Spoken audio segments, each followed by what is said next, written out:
राहुल भाई।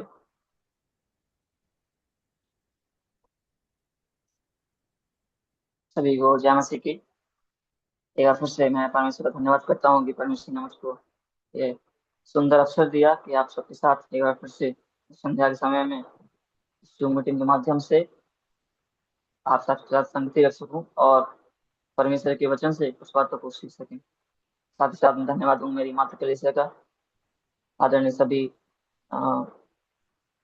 Respected uncle का, जो जिन्होंने मुझे ये अवसर दिया कि आप सबके साथ मैं वचनों को सीखूं और कुछ वचनों को साझा करूं। इस प्रकार हमने हमारा जो टॉपिक है क्रिश्चियन एथिक्स, मसीह नैतिकता के ऊपर हम बात चर्चा कर रहे थे।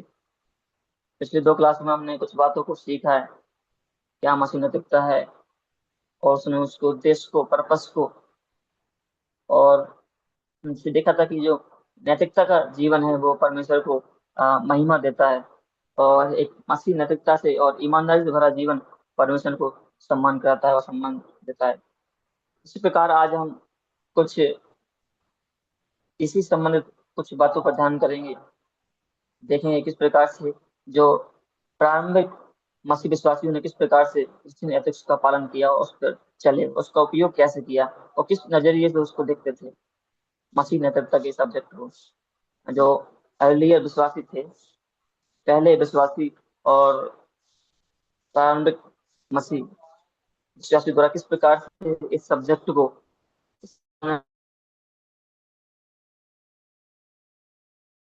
जब हम सर्वप्रथम देखते हैं तो देखते हैं कि जो प्रारंभिक मसीह थे, विश्वासी थे, उन्होंने सर्वप्रथम अपनी नैतिकता का आधार यीशु मसीह की शिक्षाओं को अपने जीवन में बनाया। उन्होंने नैतिकता का आधार यीशु मसीह की शिक्षाओं को, शिक्षाओं और जीवन को अपनाया। किस प्रकार से उन्होंने देखा, किस प्रकार से यीशु मसीह की जो शिक्षाएं वो हैं, यीशु मसीह ने किस प्रकार से अपना जीवन जिया है, क्या बात उन्होंने सिखाई। आज हम इसी चीज को देखेंगे, किस प्रकार से प्रारंभिक जो मसीह विश्वासी भाइयों ने, उन्होंने किस प्रकार से अपने जीवन को जिया और किस प्रकार से इस सब्जेक्ट को देखा, उस पर कैसे उसको पालन किया। हम देखते हैं कि जो प्रारंभिक मसीह विश्वासी थे, उन्होंने अपने जीवन में प्रेम, क्षमा और दया और नम्रता को अपने जीवन में उतारा था। उनके लिए नैतिकता का जो अर्थ था वो था कि मसीह के समान जीवन जीना। इसलिए उन्होंने सारी शिक्षाएं, जैसे यीशु मसीह ने अपना जीवन संसार में बिताया और जिया, जो शिक्षाएं उन्होंने दूसरों को सिखाई, उन्होंने उन शिक्षाओं को अडॉप्ट किया और मतलब उनको लिया और अपने जीवन को रखा और उनको सीखा, अपने अपने जीवन में रखा कि और उनका पालन किया, किस प्रकार से उस पर जिया जाए। उनके लिए जो मसीह नैतिकता का जो अर्थ था वो था कि मसीह के समान जीवन जीना। जैसे मसीह का स्वभाव था, जो उनकी शिक्षाएं थी उन पर केंद्र रखना, ध्यान रखना। उन्होंने अपने जीवन में यीशु मसीह के प्रेम को समझा, यीशु मसीह की क्षमा को समझा, प्रभु की दया को समझा और नम्रता को अपने जीवन में उतारा और रखा और समझा कि कितना इम्पोर्टेंट ये सारी बात है उनके जीवन के लिए। इसी प्रकार से मेरे प्रिय भाई बहनों, जब हम संसार में हैं, जब हम एक अच्छा नैतिक भरा जीवन और एक अच्छा विश्वासी हो के समान जीवन जीना चाहते हैं, तो हमें परमेश्वर के समान जीवन जीना चाहिए। इस प्रकार से प्रारंभिक मसीहों ने यीशु की शिक्षाओं का आधार बनाया। उन्होंने यीशु मसीह के द्वारा जो भी सीखा था, जो भी यीशु मसीह ने सिखाया है, उसको अपने जीवन में लागू किया। उन्होंने लोगों को महत्व दिया और उन्होंने नैतिकता का अर्थ समझा कि मसीह के समान जीवन जीना। हमने पिछले भाग में हमने देखा था कि जो एक अच्छा ईमानदारी और नैतिक ईमानदारी से भरा जो जीवन है वो परमेश्वर को सम्मान दिलाता है। हमने उससे पहले और भी देखा था कि किस प्रकार से जो हमारे आ, हमने कुछ पर्पस को, उद्देश्य को भी देखा था कि हमारा उद्देश्य उद्देश्य क्या है। उद्देश्य ये है कि जब हम एक इस संसार में रहते हैं, एक अच्छे विश्वासी समान, इसका उद्देश्य होता है कि हम परमेश्वर को, हमारे जीवन महिमा को, परमेश्वर को महिमा देने वाला हो सके। और हम देखा था कि मैंने सोचा था कि आ, नैतिक जीवन जो परमेश्वर की शिक्षाओं, जो परमेश्वर ने सिखाया है, वचन सिखाता है, जब वो बातें एक विश्वासी अपने जीवन में लागू करता है और उनके समान जीवन बिताता है, चलता है, तो वह जीवन, नैतिक जीवन परमेश्वर को महिमा देता है। हमने विशेषताओं के ऊपर पहले बात किया था, हमने उद्देश्य पे बात किया था। जब हम कुछ कॉमन बातें तो हम देखते हैं, हमारा पवित्र शास्त्र हमें सिखाता है, वो है प्रेम। जब हम मत्ती अध्याय 22 पढ़ते हैं, 37 से आगे पढ़ते हैं, हम देखते हैं कि वहाँ लिखा है कि पड़ोसी से प्रेम करो। जब हम मत्ती अध्याय 5 उसके 44 से पढ़ते हैं, वहाँ लिखा है अपने शत्रु से प्रेम रखो। जब दोबारा, जब फिर से आ, यूहन्ना में आते हैं, तब देखते हैं, यूहन्ना अध्याय 13 में देखते हैं कि वहां पे लिखा है कि एक दूसरे से प्रेम रखो, पड़ोसी से, शत्रु से और एक दूसरे से। कुछ हमें लगता है कि सुन के ये लगेगा कि बेसिक बातें हैं सुन के, लेकिन ध्यान करने की आवश्यकता है कि क्या हम ऐसा करते हैं। दूसरी बात हम देखते हैं, प्रेरितों की शिक्षाएं। प्रेरितों ने कलीसिया को नैतिक जीवन जीने के लिए एक मार्गदर्शन दिया। उन्होंने बातों को सिखाया, परमेश्वर क्या चाहता है कि उसके लोग कैसे जीवन बिताएं। जब हम कुछ महत्वपूर्ण प्रेरितों के बारे में देखते हैं, तो हम देखते हैं किस प्रकार से वो विश्वासियों को, साथ ही साथ हमें भी, जब हम आज के रीडर्स हैं, जब हम उन बच्चों को पढ़ते हैं, वो जो प्रेरित हैं वो चाहते हैं कि किस प्रकार से हम जीवन अपना बिताएं। और लिख भी दे दो दोनों है। विशेष रूप से हम देखते हैं कि प्रेरित पौलुस और प्रेरित पतरस किस प्रकार से कलीसियाओं को नैतिक जीवन जीने के लिए मार्गदर्शन दे रहे हैं। उनके पत्रों में लिखा है कि पवित्रता, सत्य और प्रेम और एकता पर जीवन जिया जाए, और वे साथ ही साथ बहुत जोर दे रहे हैं इन बातों पर कि विश्वासियों ने उन्हें अपने जीवन के नियमों के रूप में अपनाया भी है। जब उन्होंने इन बातों को सिखाया, तो हम देखते हैं विश्वासियों ने उन बातों को अपनाया भी है। वो साथ साथ चाहते हैं कि हम लोग जो इन बातों को सीखते हैं, जो पवित्र शास्त्र पढ़ते हैं, हम भी इन बातों को अपने जीवन में लागू करें। जब हम रोमियो अध्याय 12 1 से 2 पढ़ते हैं, वचन 1 से 2 पढ़ते हैं, हम देखते हैं कि वहाँ जीवन का रूपांतरण के बारे में बताया है, किस प्रकार से हमें अपना हाँ जीवन जीना है। इफिसियों की पत्री हम 4 अध्याय 25 से 32 पढ़ते हैं, और देखते हैं किस प्रकार से हमें कुछ बातों को उसको पकड़ना है, कुछ बातों को छोड़ना है, कुछ बातों को अपने जीवन में लागू करना है और किन बातों को अपने जीवन से हटाना है। तो हम सीधा पहला पत्रस में आते हैं, एक अध्याय में हम वहां देखते हैं कि फिर पतरस पवित्र बनो बोल रहे हैं कि हर विश्वासी पवित्र बने।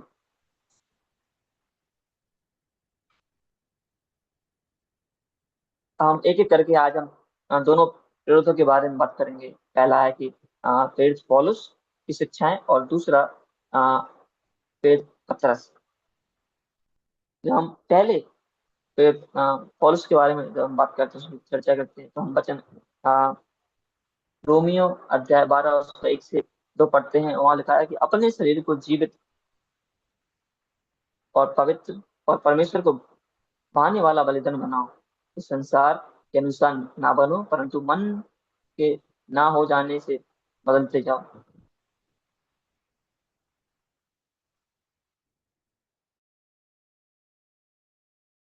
है कि अपना जीवन हमें पूरी तरीके से परमेश्वर को समर्पित करना है।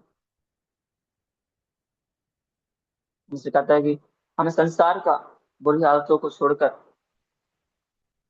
उनको अनुसरण नहीं करना है। हमें अपने मन का सोच को बदलना है।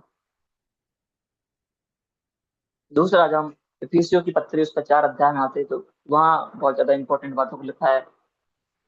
इफिसियों की पत्री अध्याय 4 उसका 25 से 32 तक कोई भाई बहन पढ़ दे। इफिसियो 4 का 25 से 32। जी। इस कारण झूठ बोलना छोड़कर हर एक अपने पड़ोसी से सच बोले, क्योंकि हम आपस में एक दूसरे के अंग हैं। क्रोध तो करो पर पाप मत करो। सूर्य अस्त होने तक तुम्हारा क्रोध ना रहे और ना शैतान को अवसर दो। चोरी करने वाला फिर चोरी ना करे, वरन भले काम करने में अपने हाथों से परिश्रम करे, इसके लिए जिसे प्रयोजना हो उसे देने को उसके पास कुछ हो। कोई गंदी बात तुम्हारे मुंह से ना निकले, पर आवश्यकता है के अनुसार वही जो उन्नति उन्नति के लिए उत्तम हो, ताकि उससे सुनने वाले पर अनुग्रह हो। और परमेश्वर की पवित्र आत्मा को शोकित मत करो, जिससे तुम पर छुटकारे के दिन के लिए छाप दी गई है। सब प्रकार की कड़वाहट और प्रकोप और क्रोध और कलह और निंदा सब बहरा भाव समेत तुमसे दूर की जाए, और एक दूसरे पर कृपाल और करुणामय हो। और जैसे परमेश्वर ने मसीह में तुम्हारे अपराध क्षमा किए, वैसे ही तुम भी एक दूसरे के अपराध क्षमा करो।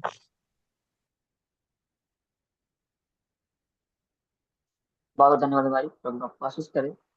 जब हम पद 25 पढ़ते हैं तो वहां देखते हैं कि सच बोलना लिखा है कि इस कारण झूठ बोलना छोड़कर हर एक अपने पड़ोसी से सच बोले, क्योंकि हम आपस में एक दूसरे के अंग हैं। सच बोलना, उदाहरण, ऑफिस में किसी सहकर्मी से गलती हो गई और उसके बॉस उससे पूछते हैं, कुछ पूछते हैं, और बस झूठ बोलकर बचने की बजाय सच बताना बेहतर समझता है कि झूठ पर सत्य बोलने से विश्वास और सम्मान बढ़ता है। जब हम संसार में जी रहे हैं तो हमें एक अच्छे मसीह होने नाते हमें हमेशा सत्य बोलना चाहिए। हमें आपस में हमेशा सत्य बोलना चाहिए। झूठ बोलने से भरोसा टूट जाता है। अगर कोई व्यक्ति झूठ बोलता है और पकड़ा जाता है तो वो बात सही नहीं है। लोग सोचते हैं इस बारे पर सत्य बोलने से विश्वास और सम्मान बढ़ता है। जब हम 26-27 पढ़ते हैं, वहां लिखा है क्रोध पर नियंत्रण। क्रोध तो करो पर पाप मत करो। उदाहरण के लिए, परिवार में किसी बात पर झगड़ा हो गया। अगर हम झगड़ा सुबह हुआ है और अगर हम रात तक नाराज रहते हैं तो उससे बिगड़ सकते हैं। लेकिन अगर हम उस बात को सुलझा लें शांति पूर्वक तो उससे परिवार में शांति बन सकती है। इसी प्रकार से अ, जब हम क्रोध नहीं करते हैं, क्रोध पर नियंत्रण करते हैं, तो उसका समाधान जल्दी निकल जाता है और बात सुलझ जाती है। ये कुछ बातें यहाँ पर लिखा है। सत्य, क्रोध और ईमानदारी से काम करना। जब पद 28 पढ़ते हैं, यहाँ पे कुछ ईमानदारी से काम करने के बारे में लिखा गया है। जब भी हम कोई काम करते हैं, जब हम इस संसार में रह रहे हैं एक अच्छे मसीही विश्वास में नाते, जब हम मन में यह सोचे कि हम एक विश्वासी हैं, तो हमें मेहनत से कमाई केवल अपने लिए नहीं बल्कि दूसरों की सेवा के लिए भी होती है। जब हम कोई काम एक अच्छी ईमानदारी से करते हैं तो वो केवल आशीष हम तक नहीं रहती, वो दूसरों के लिए भी होती है और उससे परमेश्वर को महिमा मिलती है। जब हम एक ईमानदारी भरा जीवन व्यतीत करते हैं तो उससे प्रभु को महिमा मिलती है। जब हम पद 29 पढ़ते हैं, लिखा है शब्दों का उपयोग करने के बारे में, इस प्रकार से हमें अपने मुंह का उपयोग करना चाहिए। जो लिखा है, कोई गंदी बात तुम्हारे मुंह से ना निकले, पर आवश्यकता है के अनुसार वही निकले जो उन्नति के लिए उत्तम हो, ताकि उससे सुनने वालों पर अनुग्रह हो। यह एक विशिष्ट बात है। जब हम दास पौलुस अपने रीडर्स को, विश्वासी को समझा रहे हैं कि जो भी विश्वास करते हैं वो लोग विशेषकर उनके मुंह से कोई गंदी बात ना निकले। वह चाहते हैं कि हर एक विश्वासी के मुंह से एक अच्छी बात निकले, ताकि जो कोई उस पर उसको सुने और जो भी हमारे मुंह से निकले वह उन्नति के लिए उत्तम हो, ताकि उससे सुनने वालों पर अनुग्रह हो। जब हम विशेषकर, जब मुझे एक बात याद आ गई इस इन वचन से, जब हम आ, याकूब पत्री पढ़ते हैं, जेम्स उसका वचन अध्याय 3 में पढ़ते हैं, तो वहाँ अपने टंग्स के बारे में लिखा है, मुंह के बारे में किस प्रकार से बोलना चाहिए, उसका क्या फायदा है क्या नुकसान है, वहां पे लिखा है। लेकिन जब हम विशेष रूप से जब हम पद 9 और 10 में आते हैं, तब हम बहुत महत्वपूर्ण बातों को पढ़ते हैं। कोई एक भाई बहनी का पढ़ उस वचन को। याकूब की पत्री अध्याय 3 वचन 9 और 10।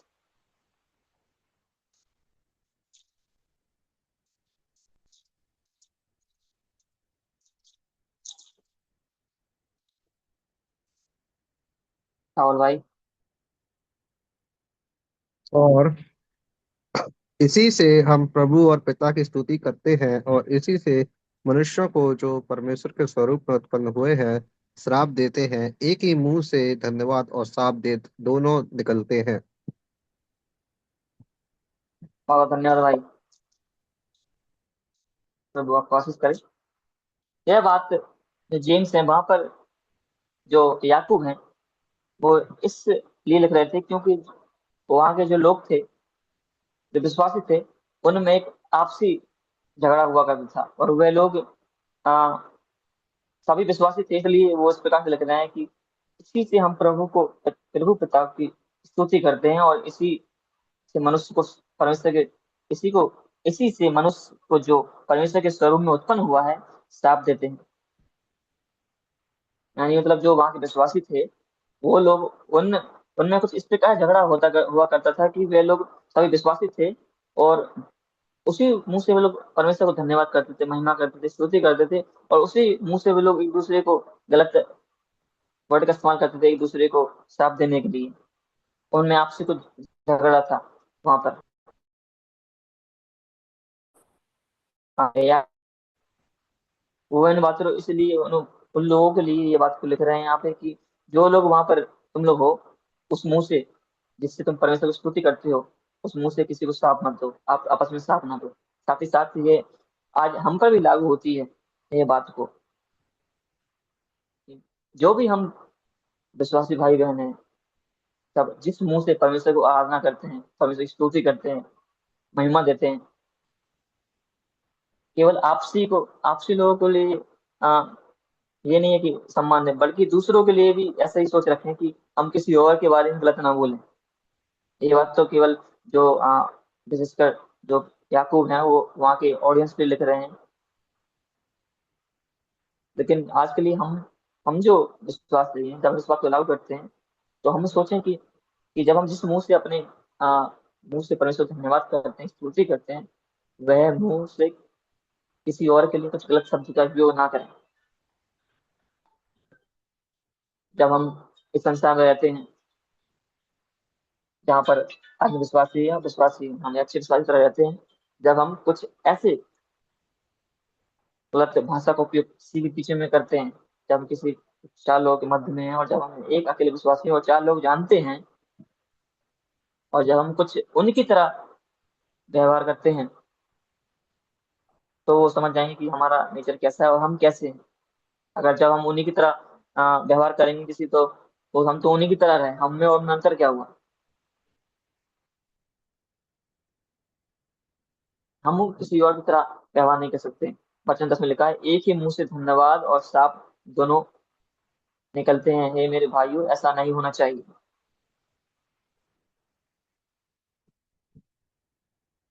एक ही मुंह से धन्यवाद और श्राप दोनों निकलते हैं।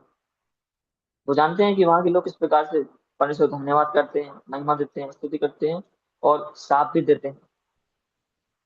मेरे प्रिय भाई बहनों, जब हम एक परमेश्वर के अच्छे चुने हुए लोग हैं, हमें याद रखें कि जब हम इस संसार में रह रहे हैं, समाज में रह रहे हैं, तो एक अच्छे विश्वास होने नाते परमेश्वर की कुछ आदर्शों को, जो परमेश्वर के वचन से हम सीखे हैं, परमेश्वर से सीखे हैं, परमेश्वर के प्रेरितों ने जो आ, हमको सिखाया है, जो वचन में लिखा है, उनको अपने जीवन में अडॉप्ट करके, लागू करके,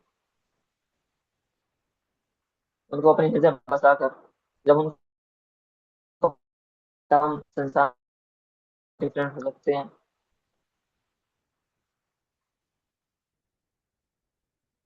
कई लोग, जब हम देखते हैं कि कुछ लोग रहते हैं, वो, हम जानते हैं कि हम नॉर्थ इंडिया में रहते हैं कि जहाँ पर 50 अंधविश्वासी के बीच में एक विश्वासी या दो भाई बहन ऐसे एक फैमिली रहता है, लेकिन हम उनकी तरह व्यवहार नहीं कर सकते या उनके बातों को अडोप्ट नहीं कर सकते अपने जीवन की कुछ सीखने के लिए या उनकी समान चलने के लिए। लेकिन हम परमेश्वर को आधार मानते हैं, परमेश्वर की शिक्षाएं, यीशु मसीह की शिक्षाएं अपने जीवन में आधार मानते हैं, उनको लागू करते हैं। क्या परमेश्वर ने हमको सिखाया है, क्या परमेश्वर के जो प्रेरित हैं, क्या उन्होंने वचनों में लिखा है, वो बातों को हम अपने जीवन में लागू करते हैं और उनके समान अपने जीवन व्यतीत करते हैं। शब्दों का उपयोग, अपने मुंह का उपयोग बहुत ज्यादा जरूरी है। केवल एक्शन के द्वारा नहीं, बोलने के द्वारा भी हमको परमेश्वर को सम्मान देना है। जब हम कुछ भी काम करें, सोचें कि क्या हम ऐसा काम करने से परमेश्वर को महिमा दे रहे हैं, क्या ये आ, बाइबल के अनुसार है। जब हम वचन 30 में पढ़ते हैं, इफिसियों 4:31 में पढ़ते हैं, वहां लिखा है, पवित्र आत्मा को सो कितना करो। जब हम कोई अपने जीवन में जानबूझकर, अगर हम शिक्षाओं को जानते हैं तब भी कोई गलती कर रहे हैं, तब हम जानबूझकर गलत काम कर रहे हैं, जैसे गाली देना, किसी को धोखा देना, चीटिंग करना और अन्य काम जो परमेश्वर के वचन हमको नहीं सिखाते। ऐसा करने से हम आत्मा को दुखी करते हैं, ऐसे करने से आत्मा दुखी होती है। इसलिए लिखा है वचन 30 में, पवित्र आत्मा को शोकित ना करो। आत्मा जो हमेशा मार्गदर्शन देती है,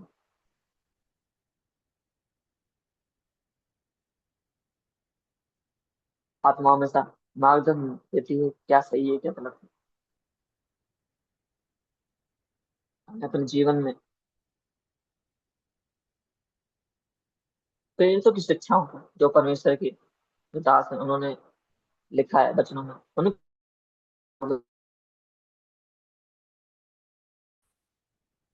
तब वह जीवन हम परमेश्वर को, तब हम उस जीवन के अनुसार परमेश्वर को महिमा दे सकेंगे।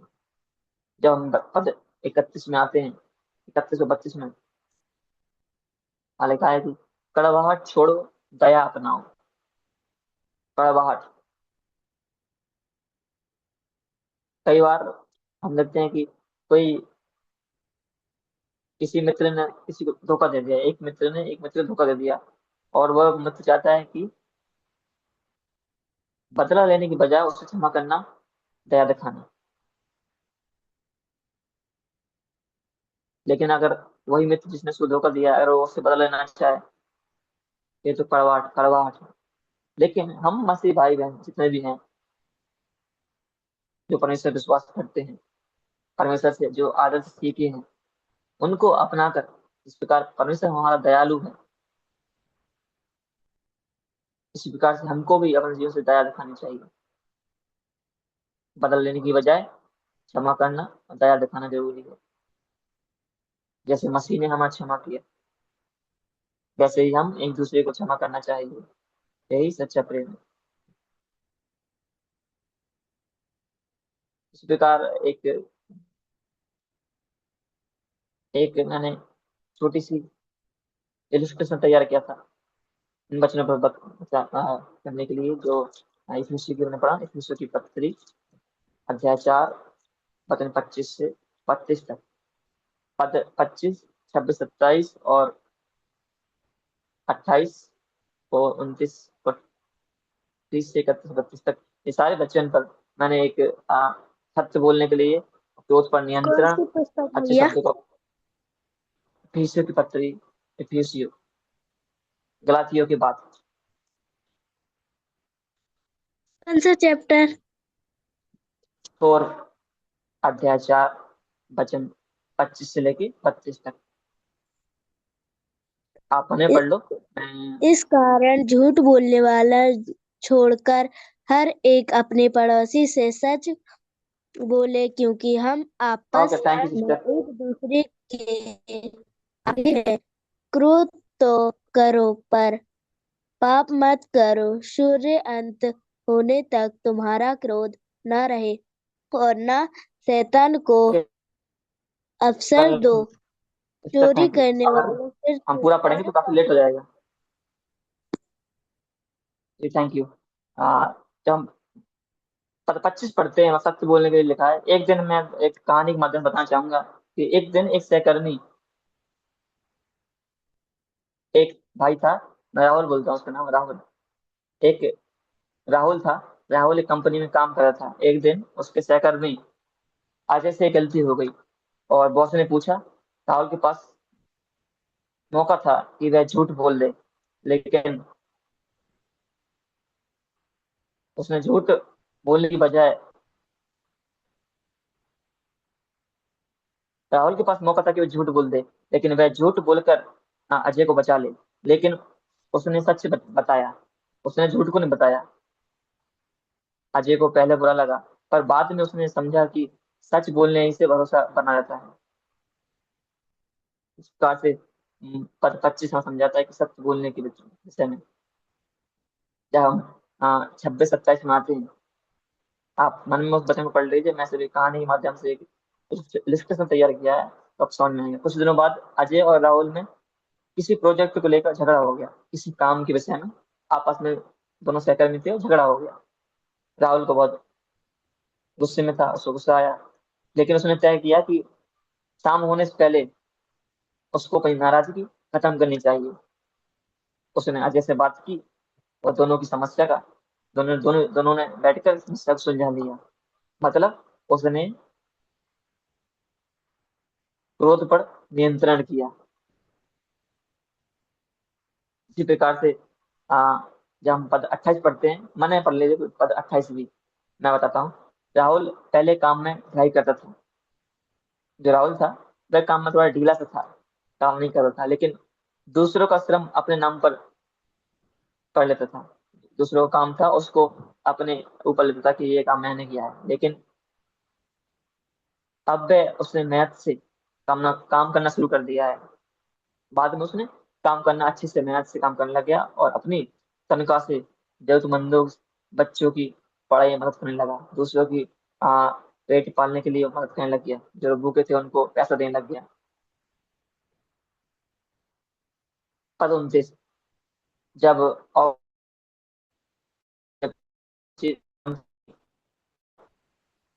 तो राहुल उसे नीचा दिखाने की बजाय उत्साहवर्धक, मतलब उससे एक अगुवाई करता, उसे मदद करता, उसे बातें करता और मार्गदर्शन देता, उसे कैसे बताता कि कैसे उसे काम करना है इस कंपनी में या उस ऑफिस में।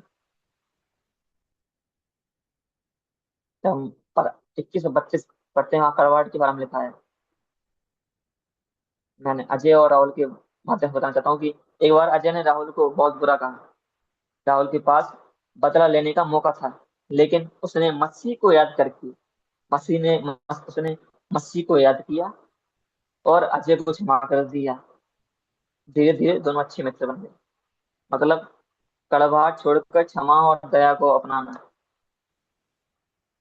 यह एक स्टोरी मैंने इसलिए बनाई कि इन बातों को ज्यादा अच्छे समझ सकें। किस प्रकार से एक व्यक्ति ने सत्य को चुना, बुराई को छोड़कर।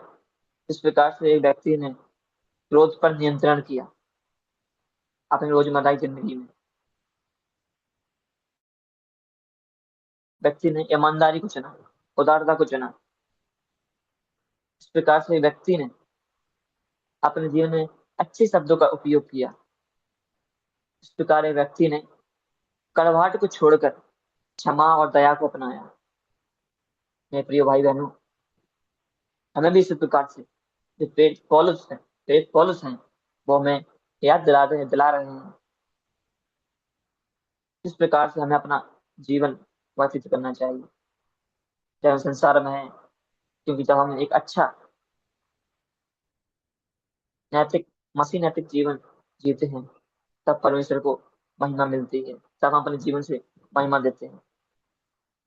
कि हम देखते हैं कि जो आज का जो मैंने कुछ बातों को हमने देखा है यहाँ से, जब हम इन संसार को इन बच्चों से कंपेयर करते हैं वो सब कुछ उल्टा दिखते हैं।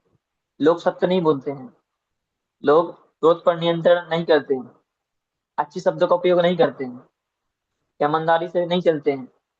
लेकिन जब हम इन बातों को अपने जीवन में अपनाते हैं, यही बातें हमें दूसरों से डिफरेंट बनाती है।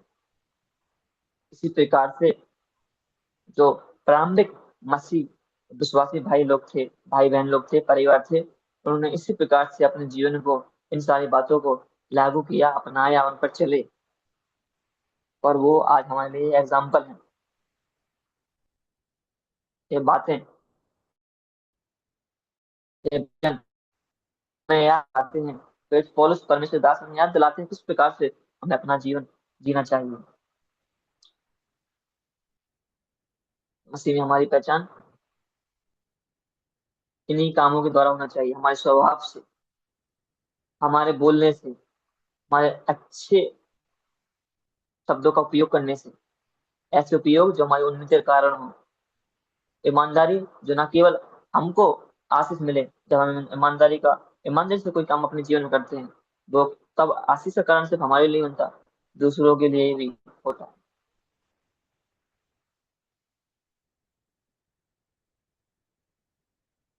इन बातों को हम दूसरे लोगों में नहीं देखते हैं। आजकल लोग सत्य नहीं बोलते हैं, आजकल तो बहुत मुश्किल से ये सारी बातें देखने को मिलता है। क्रोध, हर जगह क्रोध, तुरंत क्रोध आ जाता है किसी को भी। लेकिन नियंत्रण करना, क्रोध को नियंत्रण करना बहुत बड़ी बात है। एक ईमानदारी भरा जीवन जीना, अपने जीवन में अच्छे शब्दों का उपयोग करना। जब हमने ये बात सुनिश्चित कर लें कि हम इस मुंह से जिससे परमेश्वर को धन्यवाद करते हैं, उसकी स्तुति करते हैं, हम इस मुंह से किसी के लिए हाँ श्राप नहीं दे सकते, इसका प्रयोग हम गलत बोलने के लिए नहीं कर सकते। इफिसियों 4:29 में लिखा है कि कोई गंदी बात तुम्हारे मुंह से ना निकले। जो लेखक हैं वो चाहते हैं कि जो उनके रीडर्स हैं, जो ऑडियंस है वहाँ की, वो चाहते हैं कि वो लोग अपने मुंह से गलत शब्द का उपयोग, गंदी बातों का उपयोग ना करें।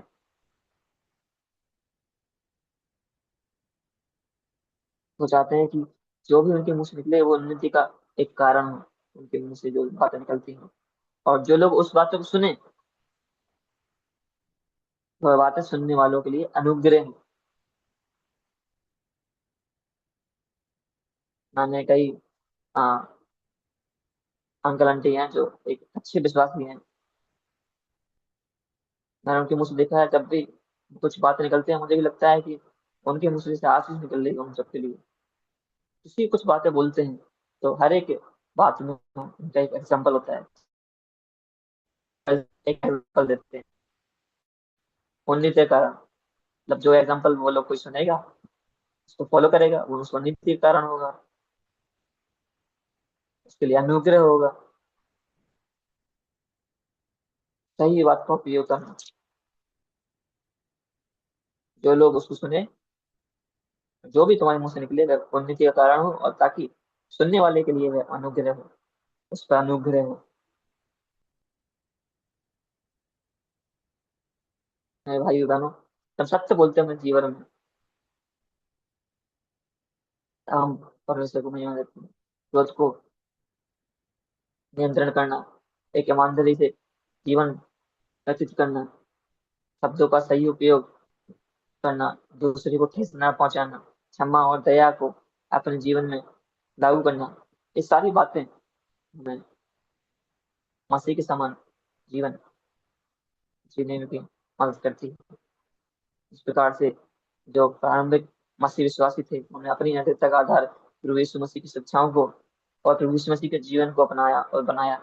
उन्होंने निष्पक्ष में कुछ बातों को बताया, प्रेम, क्षमा, दया, नम्रता को उन्होंने अपने जीवन में उतारा। उन्होंने नैतिकता का अर्थ मसीह के समान जीवन जीना को समझा। वह चाहते थे कि अपने जीवन में वह जीवन एक प्रभु यीशु मसीह की तरह अपना जीवन बिताएं, प्रेम से भरा जीवन, क्षमा से, दया से और नम्रता से। सारी बातें उन्होंने अपने जीवन में उतारी। किसी से प्रेम, प्रभु ने आ, हमसे प्रेम जो किया, या किसी लालच से प्रेम नहीं किया।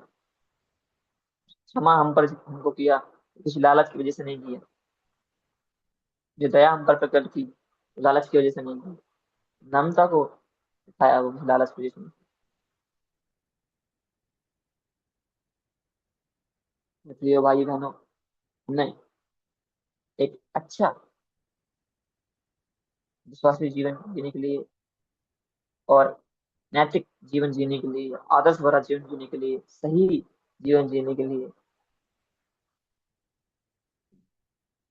हमें जरूरत है कि हम परमेश्वर यीशु मसीह की शिक्षाओं को और परमेश्वर के जीवन को, यीशु मसीह के जीवन को अपने जीवन को अपनाएं, उनको लागू करें और साथ ही यीशु मसीह के समान जीवन को व्यापन करना, जीवन को जीना।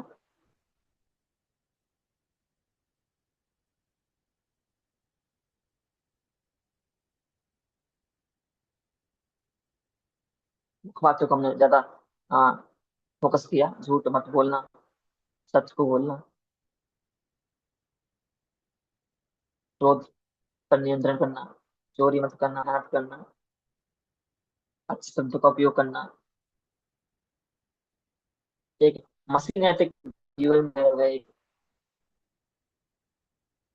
हम जो रोजमर्रा के जीवन में जो बिहेव, जो व्यवहार दूसरे करते हैं उसके बराबर है।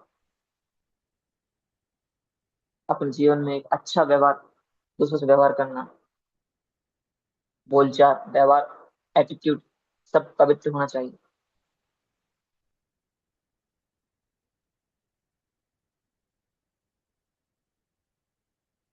हम जानते हैं कि अगर एक व्यक्ति को कोई गाली दे तो क्या करेगा, वो उसको वापस गाली देगा।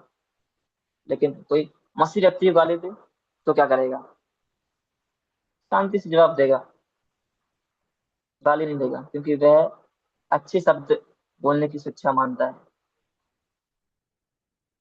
मेरे प्रिय भाई बहनों, हम भी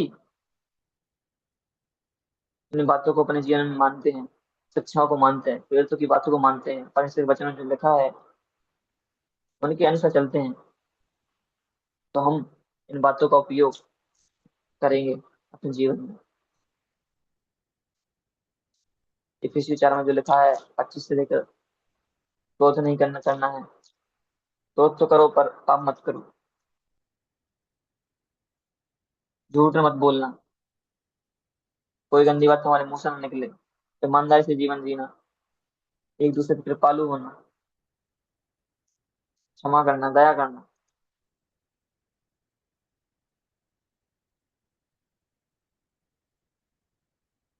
अब हम देखते हैं कि पेज पत्रस, दो पेज की हम बात कर रहे थे। पहले मैंने बात की पेज पौलुस की, उसके बाद अब हम बात कर रहे हैं पेज पत्रस की।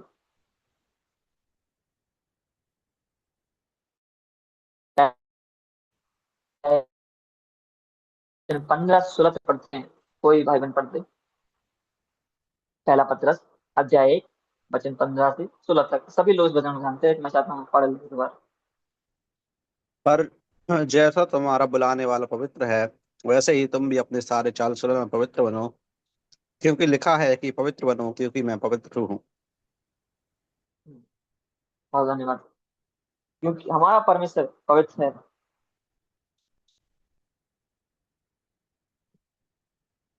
क्योंकि लिखा है पवित्र बनो क्योंकि मैं पवित्र हूँ।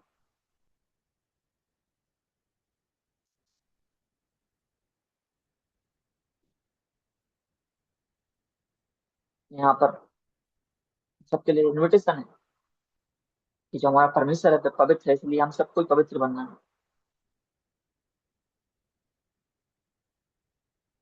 हमारे लिए उदाहरण है कि लिखा है कि परमेश्वर पवित्र है, इसलिए हम भी पवित्र जीवन बिताएं, हम भी पवित्र जीवन जिए। नैतिकता केवल बाहर से नहीं आती, बल्कि पूरे जीवन में होनी चाहिए। कि हमारा जीवन, अभी हम कुछ पहले इस प्रकार से हमें अपना व्यवहार करना चाहिए, इस प्रकार से हमें बोलना चाहिए, क्या हमें अपने मुंह से नहीं बोलना चाहिए, किस प्रकार से अच्छे शब्द का उपयोग करना चाहिए। अब हम ना यहाँ पवित्रता की बात करते हैं। पेट पतरस बोल रहे हैं, जैसा बुलाने वाला पवित्र है, वैसे ही तुम भी अपने सारे चाल चलन में पवित्र बनो। परमेश्वर पवित्र है, इसलिए वह चाहता है कि हम भी, हर एक विश्वास भाई बहन, पवित्र जीवन जिए। नैतिकता केवल बाहर से नहीं, बल्कि पूरे जीवन में होनी चाहिए। एग्जाम्पल, एक व्यक्ति बाहर चर्च में अच्छा दिखता है, लेकिन अंदर गलत काम करता है, ये सही नहीं है। लेकिन सच्चा मसीह, एक जो मसीह विश्वासी है, वह कैसा होगा? वह हर जगह, घर में, स्कूल में, काम में, अपने काम में, धंधे में एक जैसा पवित्र जीवन जीता है। वह अपना जीवन पवित्र बिताएगा।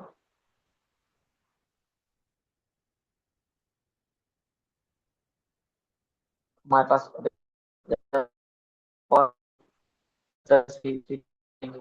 आने वाले समय पर हम इस चर्चा बात करेंगे, लेकिन हमें ये बातें याद दिलाती हैं कि ये सारी बातें जानते हैं, कॉमन बातें हैं, लेकिन मेरे भाई बहनों, हमें ये सुनिश्चित कर लेना चाहिए कि हम इन बातों का अपने जीवन पालन कर रहे हैं।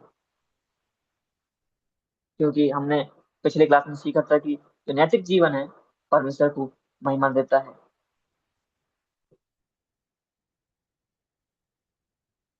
यही हमारे एक दूसरों से, हमसे यही बातें हमको दूसरों से डिफरेंट बनाती हैं।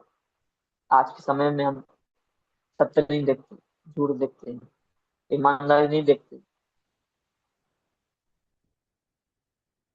अच्छी शब्द का उपयोग कोई नहीं करता, सब गलत काम करता है। वचन में लिखा है, तुम्हारे मुंह से गलत गंदी बात ना निकले।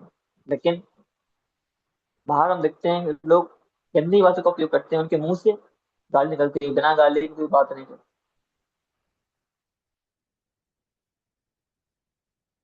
मेरे प्रिय भाई बहनों, हमें आशा है कि हम इन बातों को अपने जीवन में लागू करें, याद करें।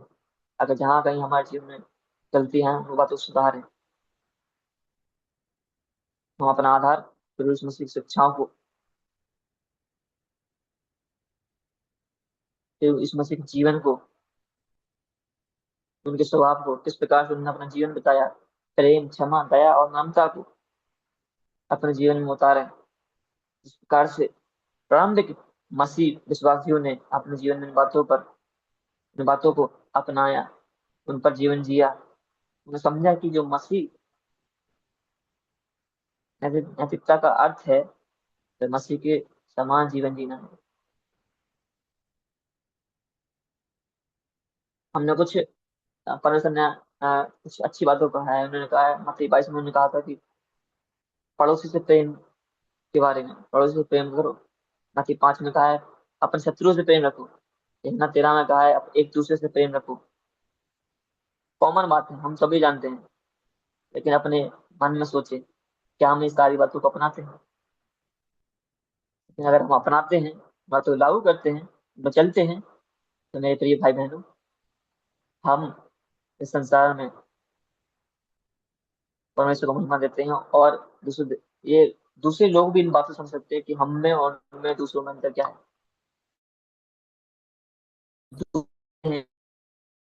किस प्रकार जीवन बता रहे हैं। वह प्रेम, उनका प्रेम जो है मतलबी से भरा प्रेम होता है, लेकिन हमारे परमेश्वर का प्रेम मतलब से भरा प्रेम नहीं था। और वही प्रेम को सीख कर हम उस प्रेम को अपने जीवन में अपनाते हैं, तो हम भी सीखते हैं कि हम भी इस मतलब भरा प्रेम नहीं रखते, हम भी अपने परमेश्वर की सेवा में प्रेम रखते हैं। शत्रु से प्रेम करना, क्षमा करना, दूसरों को आसानी से क्षमा करना, मानवता हमेशा याद रखना। मैं बोल नहीं पा रहा हूँ उस बात को, क्योंकि अभी कुछ एक हफ्ते पहले दीपू मामू के साथ एक घटना घटी थी। मुझे अंकल ने बताया कि लोग गलती करते हैं और दूसरों को कुछ बोलते हैं और उनको मारते हैं, झगड़ते हैं। मामा जब जा रहे थे एक जगह कहीं पर, तो मामा से एक छोटा सा एक्सीडेंट हो गया था। तो वहां पर जो दूसरा व्यक्ति था, और मामा को, दीपू मामा को स्लैप कर चाटा मार देता। मानवता नहीं है इस संसार में, लेकिन एक मसीह व्यक्ति हमेशा इन बातों को याद रखता है। मेरे प्रिय भाई बहनों, इन सारी बातों को हमें बहुत ज्यादा सोचने की जरूरत है, क्योंकि इन बातों को अपने जीवन में लागू करना बहुत कठिन भी है। हर कोई बात, हम जानते हैं कि ये बातों को हम, हाँ, जब भी वचन पढ़ते हैं, किसी भी टॉपिक पर पढ़ते हैं, वचन से सीखते हैं, तो ये वचन कहीं ना कहीं वहाँ रिलेटेड हो जाते हैं और हम सीख लेते हैं। इनको वचन को हम कई बार पढ़ा होगा, एक बार नहीं कई बार पढ़ा होगा, लेकिन वचन पढ़ने की नहीं, बात यह है कि हम बात को लागू करते हैं या नहीं करते हैं। साधारण से वचन हम समझते हैं, लेकिन अब महत्वपूर्ण वचन हमारे जीवन जीने के लिए, जब हम इन बातों को अपने जीवन में रखते हैं, परमेश्वर की शिक्षाओं को, उनके जीवन को अपना आधार बनाते हैं,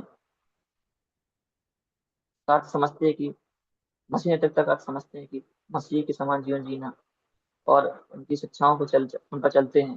प्रेरितों की शिक्षाओं को जो उन्होंने वचन में सिखाई हैं, जब हम उन पर चलते हैं, तो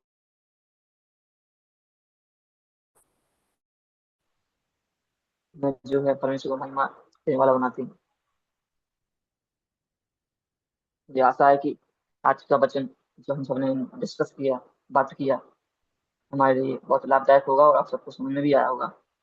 मैं तो एक बार फिर से धन्यवाद करता हूँ परमेश्वर का कि उन्होंने मुझे अवसर दिया कि कुछ कॉमन बातों पर, और किस प्रकार से जो प्रारंभ के मसीह विश्वासी थे, उन्होंने किस प्रकार से क्रिश्चियन एथिक्स सब्जेक्ट है और मसीह नैतिकता का पालन उन्होंने किस प्रकार से अपने जीवन में किया, वो उस पर डिस्कस करने की हमको मदद किया। मैं परमेश्वर को धन्यवाद करता हूँ, साथ ही साथ मेरी माता कलेसिया का और भाई राहुल का भी, जिन्होंने मुझे अवसर दिया, मुझे इन्वाइट किया। आपको जय मसीह की। धन्यवाद।